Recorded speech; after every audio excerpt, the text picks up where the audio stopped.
Learning to trust God. Learning to trust God. 30 years ago, I can't believe it, but it was 30 years ago when I was working in Palace Street, very close to Buckingham Palace, with friends of the royal family in this very prestigious job I got after university. And everything was looking very rosy. And Kate and I had a lovely apartment, a bit of a luxury apartment, and big mortgage, all that kind of stuff. And yes, the recession came in and the company went bankrupt and I lost my job and the interest rates went higher and higher and higher. And I got quite depressed. Kept that to myself, but I got quite depressed. And I was trying to find my way forward in life. I didn't know what I wanted to do. And I had to do some pretty gutty jobs I didn't really enjoy. One evening when Kate was out, I remember pacing the flat and crying out, my God, words to the effect of, why have you forsaken me? Although I wasn't saying my God because I didn't believe in God. Nothing to do with my God. There was no relationship. In fact, I was talking to a God I didn't believe in. From the heart, a real anguish, a real agony. And when I look back on that time, I see trust. Why else would I be addressing a God I didn't believe in unless I trusted that there was a God who was there? Over the last 23 or so years as a follower of Jesus, I have felt his presence on many occasions, often during sermons. I remember listening in sermons and felt a real warm heart and thinking that's the presence of God. During musical worship, during prayer time, praying with other people and also praying on my own. But there's also been times when prayers haven't been answered and when I have not felt God at all. 13 years ago when I was minister in training in Upper Beeding Baptist Church, and the first big problem came my way in church. It had all been pretty rosy until then. But the first big problem that I had to deal with, and it was one of those relational things and somebody not liking something that was happening in the church. And I remember praying, it was real heartache, Lord, please take this away. But it continued and it got worse and worse and worse. And I remember in my study praying, and I'm not boasting, it just happens to be a fact that I've always prayed for a very long time. I've always prayed and enjoyed praying for, a long time. In a session kind of thing. But I remember praying for an hour, 2 hours about this thing, and I did not feel God at all. It was like my prayers were bouncing off the clouds and coming back to hit me. And they certainly weren't being answered. But it was a significant time because I also remember thinking, I am going to trust that you are listening. I am going to trust that you're here. I'm even going to trust that you're going to be doing something through these prayers, in me and through the prayers as well, even though I don't feel you. And that was a significant moment in my life where I decided to trust God, even when I did not feel God's presence.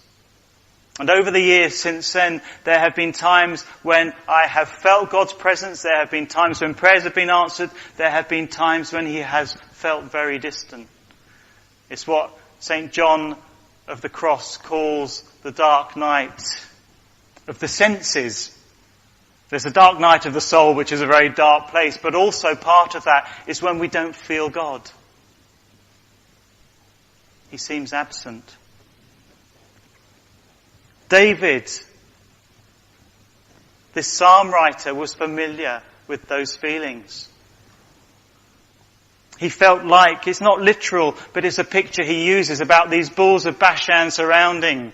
And Bashan was a very lush area, so that meant the grass was good, so the bulls were very big. He knew that feeling, my God, why have you forsaken me? Have you ever felt that? Do you feel that this morning? My God, why have you forsaken me? Sometimes our theology can make it worse. Sometimes our theology can make it worse. If you look at verse 3, This is a declaration. After the lament, why have you forsaken me? Then we have the theology that David is focusing on. Good theology as well. Yet you are enthroned as the Holy One. You are the one Israel praises. God is sovereign. That's what David is declaring. In you our ancestors put their trust. They trusted and you delivered them. You are trustworthy. To you they cried out and were saved. In you they trusted and were not put to shame. Great theology. Problem comes when there's a difference between our theology, what we believe God is like, what we believe God promises, and our experience. All that was true, yet, David says, but here I am, a worm, and not a man. I'm scorned by everybody. I'm despised by people. How can the two go together? If our theology is less sound, then it makes trust really hard. If we think God promises a carefree life, a problem-free life, that he will always take our problems away, then our theology is not going to match up to reality. And maybe that's when we have to question our theology and allow our theology to develop, to evolve. What I want to suggest this morning are the pains in our lives, are the struggles in our lives, are the losses in our lives, are the problems in our lives, the very place where we can learn to trust God more. Yes, we want to pray, take them away, take them away. But if you had a problem-free life, I don't know if anybody has got a problem-free life. But if you've always had a problem-free life, theoretically, how are you going to learn to trust God?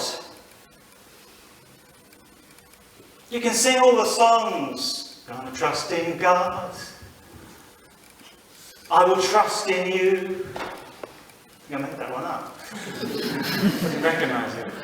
But you can sing all the songs. You can say, yes, I trust God. But if things are always going okay, isn't there that nagging down to the back of our heads? Well, actually, what happens? Will I still trust God if the problems come my way? Or if you're just having mild problems in life? Well, what happens if a big problem? Will I trust in God?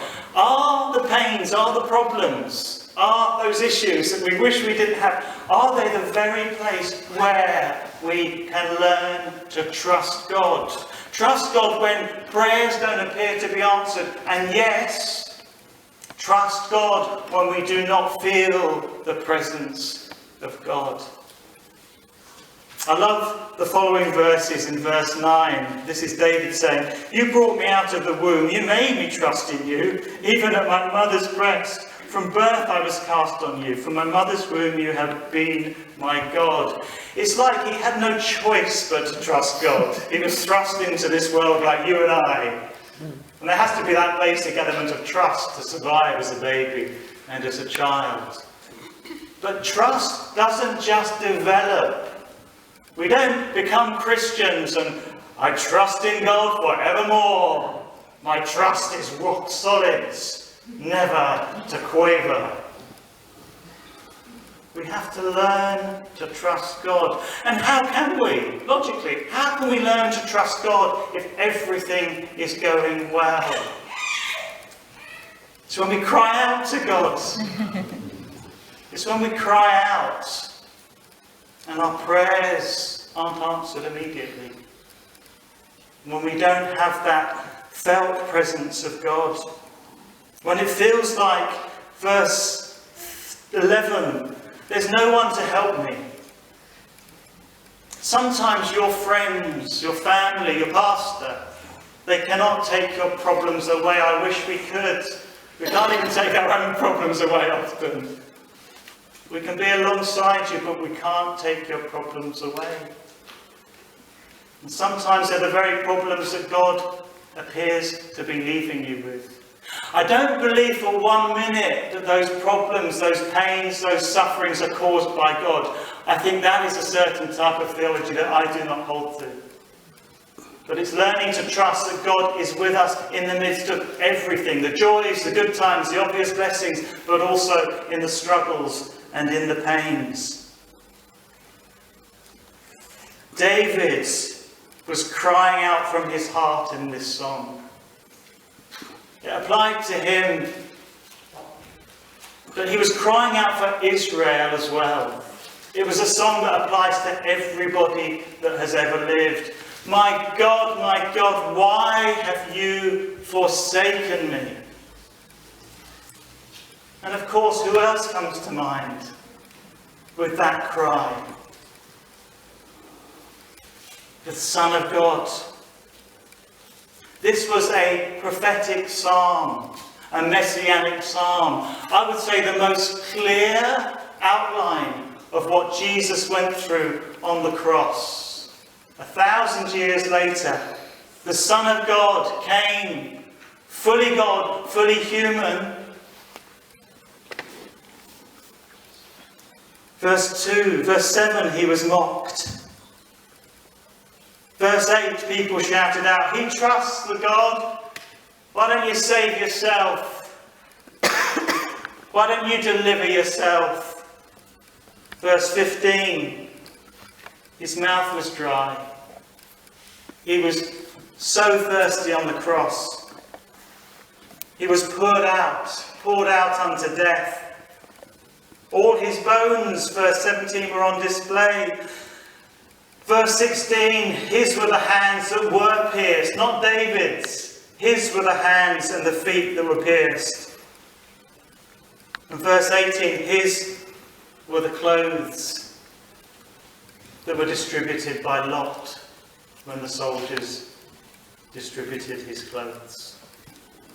Jesus, the Son of God, has been through what we go through. My God, why have you forsaken me? But the truth is, Jesus was not forsaken on the cross.